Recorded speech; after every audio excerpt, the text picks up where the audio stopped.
सहनाववतु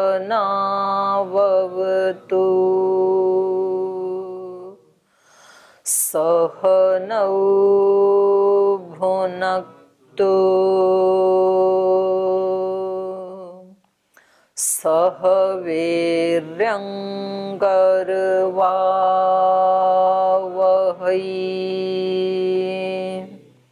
तेजस्विनावधीतमस्तु मा विद्विषावहै।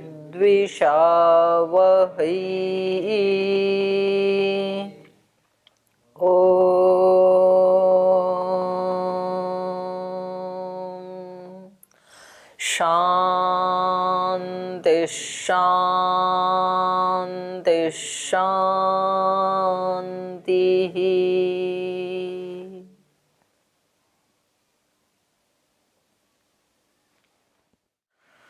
न्याय दर्शन के चतुर्थ अध्याय का द्वितीय आह्निक हम पढ़ रहे हैं और कल के पाठ में हमने पढ़ा था मिथ्योपलब्धि विनाश तत्व ज्ञानात्। तत्व ज्ञान से मिथ्या ज्ञान का, मिथ्या उपलब्धि का विनाश होता है। कैसे? स्वप्न विषय अभिमान प्रणाशवत प्रतिबोधे। जैसे प्रतिबोधे जग जाने पर स्वप्न विषय प्रणाशवत, स्वप्न में जो विषय देखे थे हमने उनका जैसे नाश हो जाता है, ऐसे ही जब व्यक्ति को तत्व ज्ञान होता है तो सारे अज्ञान का भी नाश हो जाता है, मिथ्या ज्ञान का भी नाश हो जाता है। तो इन्होंने कुछ उदाहरण दिए थे यहाँ पर मिथ्या उपलब्धि के ना। मिथ्या उपलब्धि के लिए इन्होंने कहा था, क्या क्या दिए थे, 3 उदाहरण दिए थे ना। एक तो ये सूर्य की रश्मियों से माया, माया गंधर्व नगर, और तीसरा मृग मरीचिका। तो इनके समान माया नगरी, ऐसे तो सुना है ना आपने, मुंबई को बोलते हैं माया नगरी जैसे। तो माया का अर्थ इन्होंने क्या किया था? प्रज्ञापनीय स्वरूपम च द्रव्यम उपादाय साधनवान परस्य मिथ्या अध्यवसायम करोति सा माया। माने माया का मतलब सर्वथा अस्तित्व हीन कोई वस्तु है ऐसा नहीं है, बल्कि जो बाजीगर आदि है वो किसी प्रज्ञापनीय के समान रूप वाले किसी द्रव्य को लेकर के और फिर उसमें कुछ उस द्रव्य से अन्यथा अध्यवसाय करवाता है। माने रॉ मटेरियल कुछ तो होता है, लेकिन जो वो है उससे अतिरिक्त का उसमें ज्ञान करवा देता है, उसको माया कहते हैं। और गंधर्व नगर निहार आदि से, निहार प्रवृत्ति नाम नगर स्वरूप सन्निवेशे दूरात नगर बुद्धि उत्पद्यते विपर्यये तद अभावात। दूर से तो उसमें नगर बुद्धि की उत्पत्ति होती है और पास में जाते हैं तो वो खंडित हो जाती है। ऐसे ही मृग मरीचिका में होता है, दूर से तो जल दिखाई देता है, पास में जाके देखते हैं तो जल नहीं होता है। तो ऐसे ही जब हम अज्ञान की अवस्था में संसार को देखते हैं या अवयवी को देखते हैं तो एक अलग प्रकार का ज्ञान होता है, माया गंधर्व नगर और मृग मरीचिका की तरह। लेकिन जब तत्व ज्ञान होने पर इसको देखते हैं तो वो सारा अज्ञान समाप्त हो जाता है, वो भाव नहीं रहता है। तो ये जो है ये बताना चाहा है इसमें कि ये जो मिथ्या उपलब्धि है इसका भी अपना अस्तित्व है, माने सर्वथा अस्तित्वहीन नहीं है। ये प्रसंग हमारा क्या चल रहा है? अवयवी के प्रति जो मिथ्या ज्ञान है उसका हमें नाश करना है, और वो नाश किससे होगा? तत्व ज्ञान से। यहाँ से प्रसंग चला था ना सभी प्रमेयों के तत्व ज्ञान से, और फिर प्रसंग चला कि भाई सारी वस्तुओं का तत्व ज्ञान नहीं हो सकता है, तो बोले सब की जरूरत नहीं है, केवल 12 का ही तत्व ज्ञान कर लो। अब तत्व ज्ञान का मतलब है कहाँ से शुरू करें? तो बोले ये जो अवयवी है इसमें जो मिथ्या ज्ञान है, हमारा मिथ्या संकल्प है, वहां से शुरुआत करो। तो एक ने तो कह दिया कि ये है ही नहीं, आपने ही मिथ्या ज्ञान बना रखा है। तो उन्होंने कहा नहीं, ये तो है, इसका अस्तित्व है। तो अस्तित्व को तो नष्ट नहीं किया जा सकता, लेकिन उस अस्तित्व के प्रति जो हमारा ज्ञान है वो मिथ्या ज्ञान है, उसको नष्ट किया जा सकता है। ये प्रसंग चल रहा है। तो उसको नष्ट करने के लिए उसका अस्तित्व भी है या नहीं, जिसको नष्ट करना है, तो ये बताया कि नहीं, उसका अस्तित्व है। जैसे विद्या का अस्तित्व है वैसे ही अविद्या का भी अस्तित्व है। तो इसमें 3 उदाहरण देके बताया कि भाई माया जो है वो सर्वथा असत्य है ऐसा नहीं है, बल्कि उसमें भी जो बाजीगर है वो किसी प्रज्ञापनीय जो द्रव्य है उसके सदृश किसी द्रव्य को लेकर के और उसमें फिर उसका भान करवाता है, तो उसका भी अस्तित्व है। आगे उसी के लिए एक हेतु और दे रहे हैं, बुद्धेश्चैवं निमित्त सद्भावोपलम्भात्।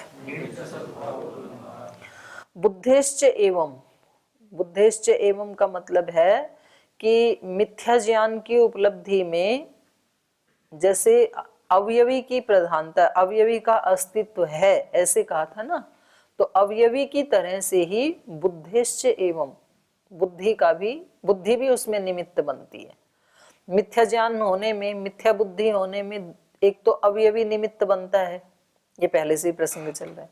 अवयवी के साथ साथ बुद्धेश्चैवं, बुद्धि ज्ञान भी निमित्त बनता है। ज्ञान मतलब मिथ्या ज्ञान।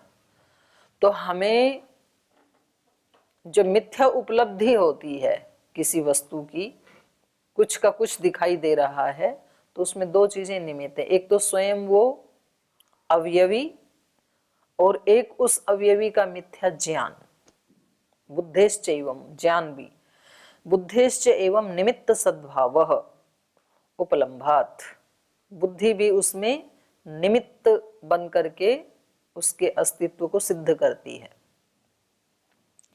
मिथ्या बुद्धेश्च अर्थवत् अप्रतिषेधः, तो जैसे अर्थ का अप्रतिषेध है, अर्थ माने अवयवी, जैसे अवयवी का अप्रतिषेध है माने प्रतिषेध नहीं कर सकते, जैसे अवयवी का अस्तित्व है, उसी प्रकार मिथ्या बुद्धि है, मिथ्या ज्ञान का भी अस्तित्व है।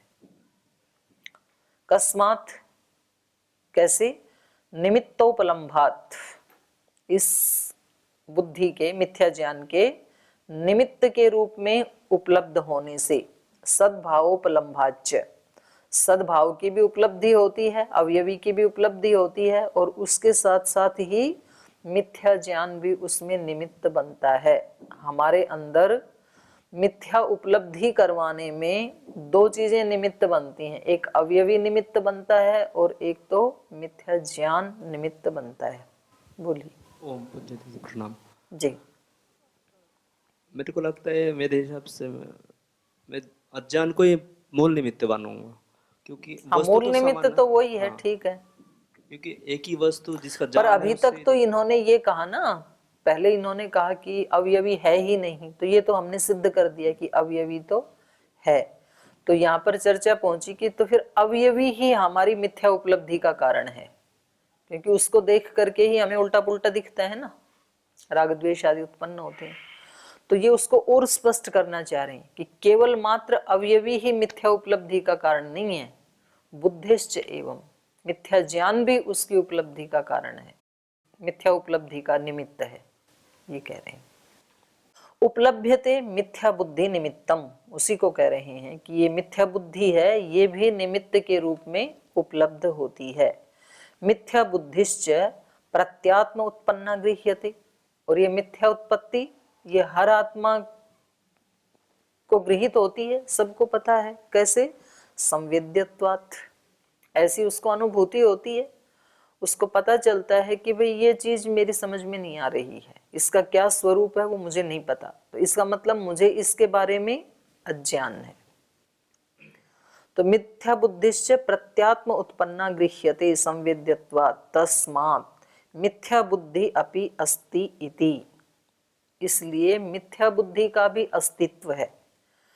अवयवी का अस्तित्व है ये तो सिद्ध कर दिया था, अवयवी के साथ साथ अज्ञान का भी अस्तित्व है, और उस अज्ञान के कारण ही हमें मिथ्या उपलब्धि होती है, ये कह रहे हैं। तत्व प्रधान भेदाच्च मिथ्या बुद्धेः द्वैविध्योपपत्तिः। तत्व प्रधान भेदाच्य, ये जो हमें ज्ञान होता है ये दो प्रकार का होता है, एक तत्व ज्ञान और एक तो प्रधान ज्ञान। तो प्रधान का मतलब है कि एक तो जैसे स्थाणु में पुरुष का आभास होना, तो एक तो स्थाणु का स्थाणु अर्थ है वो तो हो गया तत्व ज्ञान, और एक स्थाणु में पुरुष की अनुभूति है ये हो गया प्रधान ज्ञान। माने प्रधानता किसकी दिखती है उसमें, व्यक्ति ये करता है ना संशय कि स्थाणु है कि पुरुष है, तो प्रधानता किसकी कर लेता है, पुरुष की कर लेता है। तो इसलिए कहा तत्व प्रधान भेदाच्य, तत्व और प्रधान का भेद होने से मिथ्या बुद्धि द्वैविध्योपपत्ति ही, ये मिथ्या बुद्धि भी दो प्रकार की है। एक ज्ञान क्या है, स्थाणु है, दूसरा ज्ञान क्या है, पुरुष है। तो दो प्रकार की मिथ्या उपलब्धि है।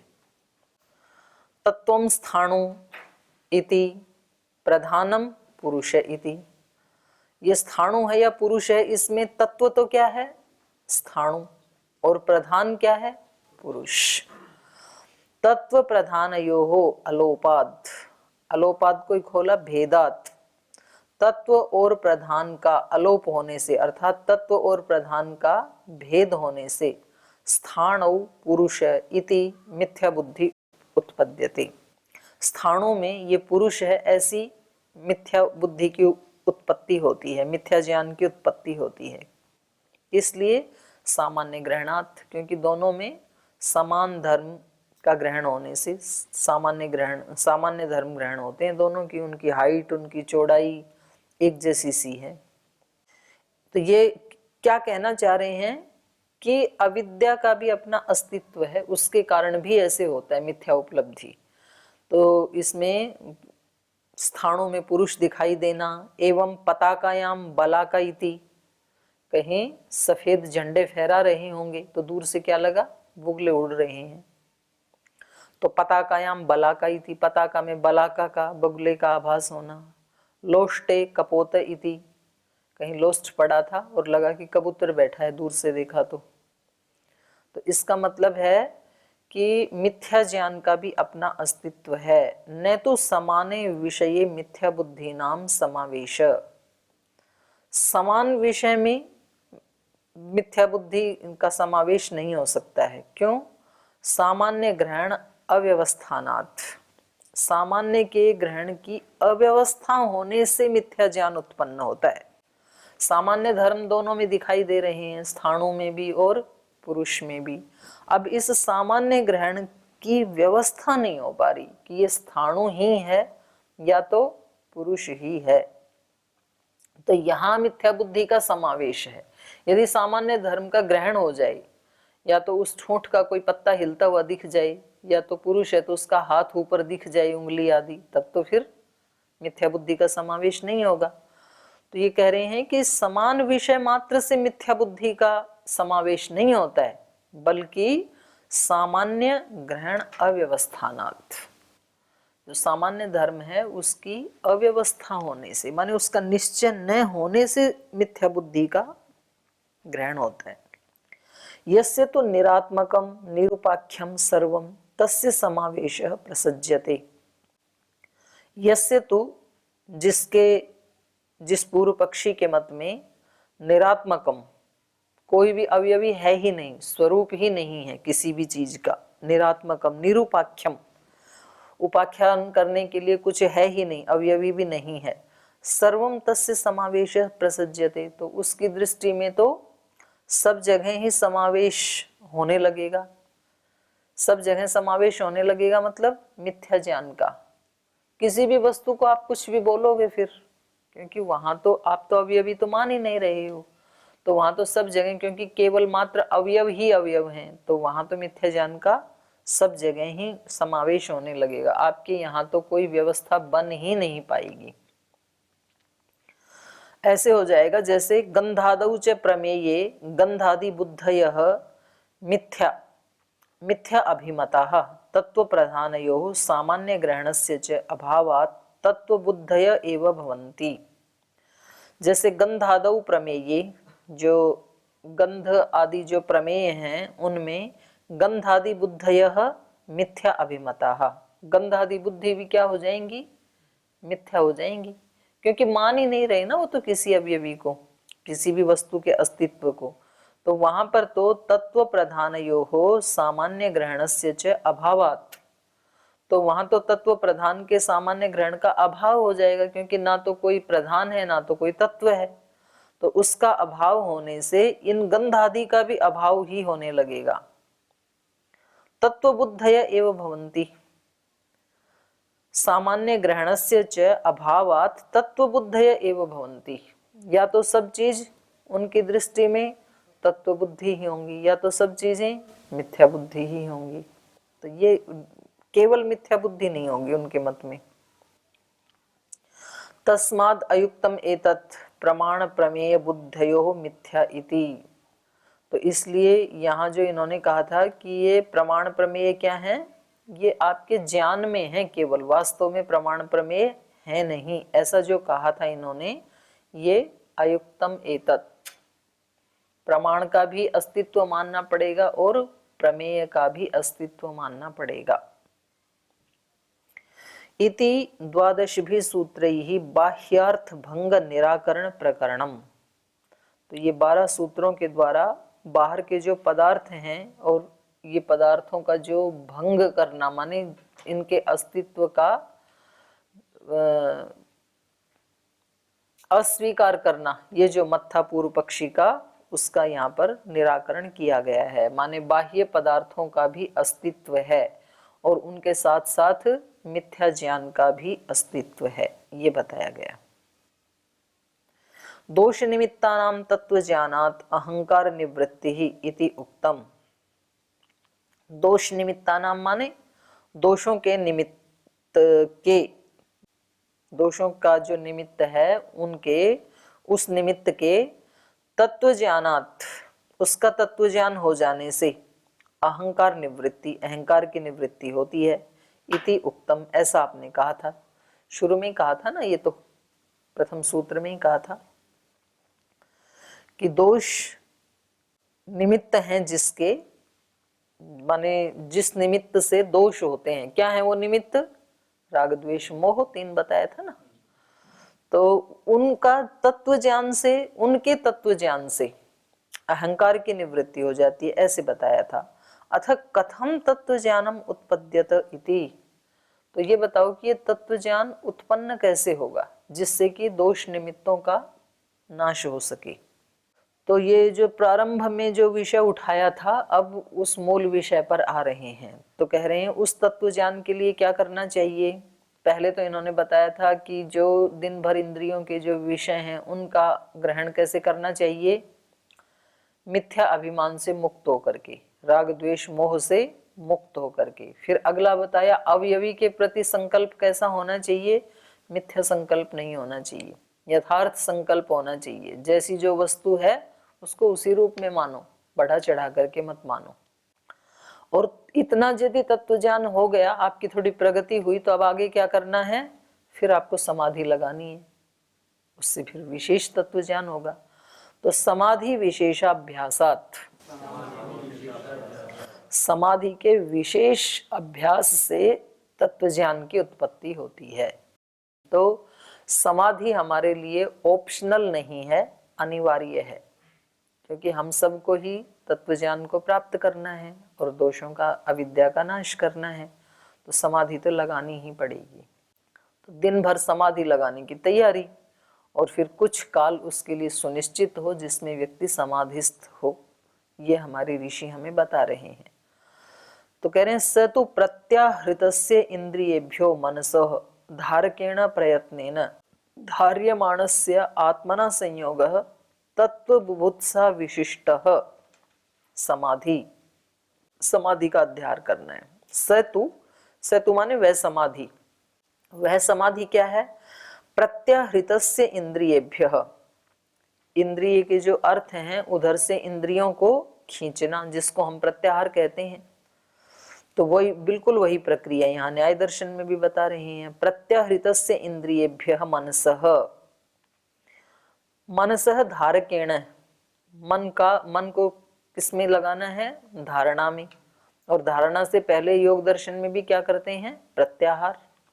तो पहले इंद्रियों को उनके विषयों से खींच करके मनस धारकेण प्रयत्नेन, और मन के धारक प्रयत्न के द्वारा, धारणा के प्रयत्न से धार्यमाणस्य आत्मना संयोग, ये जो धार्यमाण मन है अर्थात जो धारणा से युक्त मन है उसका फिर आत्मना संयोग है, उसका आत्मा के साथ संयोग करना है। क्योंकि मन या तो इधर इंद्रिय और इंद्रिय के विषयों के साथ जुड़ेगा, और उधर से यदि आपने उसको लौटा दिया, प्रत्याहृत कर दिया, प्रत्याहार कर लिया, तो फिर इधर अंदर की तरफ आत्मा से जुड़ेगा। तो इसलिए आत्मा के साथ इसका संयोग होना, आत्मना संयोग, किसके लिए?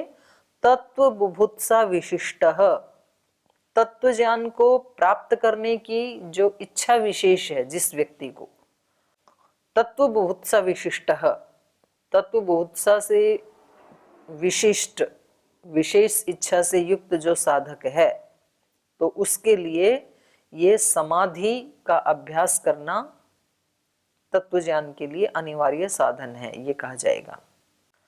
सति ही तस्मिन् इंद्रियार्थेषु बुद्धयो नोत्पद्यन्ते, क्योंकि तस्मिन् ही सति, उसके लग जाने पर, माने समाधि के लग जाने पर, इंद्रियार्थेषु बुद्धयो नोत्पद्यन्ते, इंद्रियों के जो विषय हैं उसका ज्ञान नहीं होता है।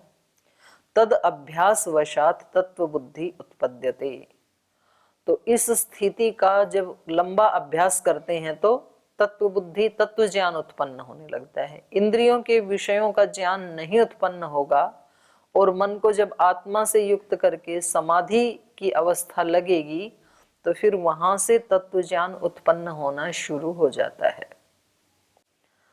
व्यक्ति जब ध्यान के लिए या समाधि के लिए बैठता है ना, तो उसकी पहले दिन ही अपेक्षा क्या होती है कि कुछ तो दिखे, कुछ तो मिले। और जब वो 1 दिन 2 दिन 4 दिन 10 दिन बैठता है, बोले मिला तो कुछ भी नहीं, तो फिर उसका उसमें वो नहीं होता है, इंटरेस्ट नहीं होता है। फिर बोले आधा घंटा ऐसे खाली बैठेंगे, इससे बढ़िया तो कोई स्वाध्याय कर लें, और फिर व्यक्ति उसको छोड़ देता है। इससे बढ़िया तो हम गायत्री का जाप ही कर लें, तो समझ में आता है जाप तो किया, ये खाली बैठना। और समस्या ये है कि भाई 1 दिन या 10 दिन बैठने से आंतरिक यात्रा की कोई प्रतीति होती नहीं है, तो उसमें तो व्यक्ति को अनंत धैर्य के साथ ही बैठना होता है। तो 1 साल तक भी कुछ भी ना दिखे तो भी बैठना है। तो ऐसे लगते हैं साधक तो कि रास्ता यही है, कुछ भी ना दिखे, अंधेरा तो है ना, तो अंधेरे को ही देखो, कुछ भी नहीं है ये तो दिख रहा है ना, उसी को ही देखो, पर बैठना तो है। तो ऐसे करके लगते हैं, तो फिर उनको तत्व बुद्धि उत्पद्यते, फिर उनको तत्व ज्ञान उत्पन्न होने लगता है।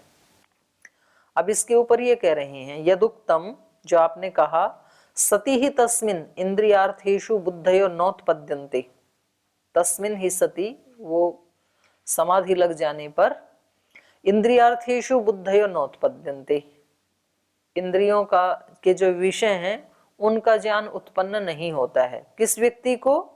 तत्व बुभुत्सा विशिष्ट है, ये अपनी तरफ से जोड़ लो, जिसको तत्व ज्ञान को प्राप्त करने की बुभुत्सा विशेष है, माने इच्छा विशेष है, उस व्यक्ति को समाधि लग जाने पर इंद्रियों के विषयों का ज्ञान नहीं होता है। ऐसा जो आपने कहा, इति एतत् न, ये उचित नहीं है, क्योंकि अर्थ विशेष प्राबल्यात्, बोले नहीं ये नहीं हो सकता है। इंद्रियों के जो विषय हैं उनका विशेष प्राबल्य होने से, बोले सब कुछ इच्छा से थोड़े उत्पन्न होता है, अनिच्छा से भी तो उत्पन्न हो जाता है। तो आप जो कह रहे हैं कि जिसकी तत्व ज्ञान की इच्छा विशेष है और वो जब समाधि लगा लेता है तो इंद्रियों के विषयों की उत्पत्ति नहीं होती, उनका ज्ञान नहीं होता है, कह रहे न अर्थ विशेष प्राबल्यात् अनिच्छतो अपि बुद्ध्युत्पत्तेः न एतद् युक्तम, क्योंकि जो आपने कहा ना विषयों का ज्ञान नहीं होता है, ये अयुक्त है, क्योंकि अनिच्छतो अपि बुद्ध्युत्पत्तेः, विषयों का ज्ञान न चाहते हुए भी हो जाता है, कभी चाह थोड़ी जाता है पर हो जाता है। वो तो क्यों? उनकी प्रबलता होने से। कस्मात अर्थ विशेष प्राबल्यात, अर्थ विशेष की प्रबलता से हो जाता है। अबुभुत्स्मानस्य अपि बुध्यते उत्पत्तिर्दृष्टा यथा स्तन इत्नो शब्द प्रभृतिषु।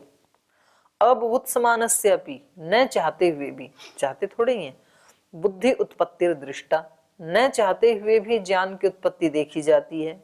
कैसे? स्तन इत्नो शब्द प्रभृतिषु, कोई व्यक्ति बैठा है समाधि लगा करके और जोर से बिजली गरजी, तो अब इसने चाहा थोड़ी था, पर अब इस कड़कने का, शब्द का एहसास, ज्ञान उसको होगा कि नहीं होगा? होगा। तो समाधि टूटेगी कि नहीं?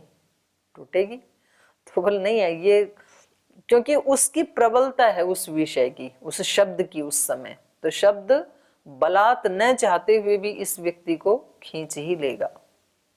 ये पूर्व पक्षी का सूत्र है। और आगे कह रहे हैं क्षुदादि भी प्रवर्तनाच्य, क्षुदा आदि भी ही प्रवर्तनाच्य, भूख प्यास भी लगेगी, समाधि लगाए बैठा है और फिर जोर से भूख लगती है, तो अंदर से अनुभूति होती है ना भूख की, न चाहते हुए भी, और फिर समाधि तोड़नी पड़ती है कि किचन में चलो पहले कुछ खाना पीना पड़ेगा। तो इसलिए ये किसी विषय की प्रबलता होने से, बहुत तेज प्यास लग गई, बहुत तेज भूख लग गई, तो उसका एहसास तो होता है, न चाहते हुए भी होता है। चाहता थोड़ी था ये व्यक्ति की समाधि के बीच में ये याद आई, पर वो तो पेट याद दिला देता है। क्षुत पिपासाभ्याम शीतोष्णाभ्याम व्याधिभिश्च अनिच्छतोपि बुद्धयः प्रवर्तन्ते। भूख प्यास या शीत उष्ण या कोई व्याधि, इनके द्वारा अनिच्छतोपि, न चाहते हुए भी ज्ञान तो उत्पन्न हो जाता है। भूख लगी है ये ज्ञान हो ही जाएगा, प्यास लगी है ये ज्ञान हो ही जाएगा, उठे ना उठे उसकी मर्जी, पर ज्ञान तो हो जाएगा उसकी प्रबलता होने से, न चाहते हुए भी। सर्दी है तो सर्दी का एहसास, गर्मी है तो गर्मी का एहसास, कोई व्याधि है तो बीमारी का एहसास, तो ये तो होगा न चाहते हुए भी। तस्मात् एकाग्र अनुपपत्ति इति, इसलिए समाधि में एकाग्रता की अनुपपत्ति है, लग नहीं सकती है। तो कह रहे हैं ठीक है, इसको सिद्धांती भी स्वीकार कर रहा है, इसकी मनाही नहीं कर रहा है। भाई भूख प्यास जोर से लगेगी तो एहसास होगा ही, ये उसको भी मालूम है। बिजली चमकेगी तो शब्द सुनेगा ही है, उसको स्वीकार कर रहा है। तो कह रहे हैं अस्तु एतत् समाधिम विहाय व्युत्थानम, ठीक है होने दो ये समाधि को छोड़ करके, और ये व्युत्थान होता है तो ठीक है, इसको स्वीकार करते हैं। व्युत्थान निमित्तम समाधि प्रत्यनीकम च सति तो एतस्मिन्, बोले ये व्युत्थान के जो निमित्त हैं कारण, माने विषयांतर का ज्ञान होना, समाधि प्रत्यनीकम च, और समाधि के जो विरोधी हैं तो उनको होने दो, कोई बात नहीं। सती तो एतस्मिन्, लेकिन इन सब बाधाओं के होते हुए भी पूर्वकृत फलानुबंधात तदुत्पत्ति ही, बोले कोई बात नहीं, ये सब बाधाएं आएंगी ना तो भी कोई बात नहीं, समाधि तो लगेगी। कैसे लग सकती है? पूर्वकृत फलानुबंधात, पिछले जन्म में मानो किसी ने अपने इतने प्रबल संस्कार बना लिए हैं, तो अब बिजली चमके जाओ, इसकी समाधि नहीं टूटेगी, भूख लगे जाओ। पूर्वकृत फलानुबंधात, पहले किए हुए कर्म के फल का अनुबंध होने से, तद उत्पत्ति ही, समाधि की उत्पत्ति